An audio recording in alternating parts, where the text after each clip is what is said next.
नमः ओम इंद्रसेव्याय नमः ओम पुण्यगात्राय नमः ओम खरजिते नमः ओम चंडदीधितये नमः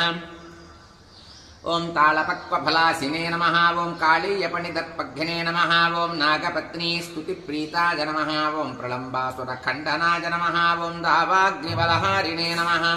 ओम फलाहारिणे नमः ओम गदग्रजाय नमः ओम गोपाङ्गनाचेलचोराय नमः ओम पाधोलीलाविशारदाय नमः ओम वंशगानप्रवीणाय नमः ओम गोपीहस्ताम्बुजच्चिताय नमः ओम मुनिपत्न्याहृताहाराय नमः ओम मुनिश्रेष्ठाय नमः ओम मुनिप्रियाय नमः ओम गोवर्धनाद्रिसन्धत्रे नमः ओम सक्रन्दनतमोपहाय नमः ओम सदुद्यानविलासिने नमः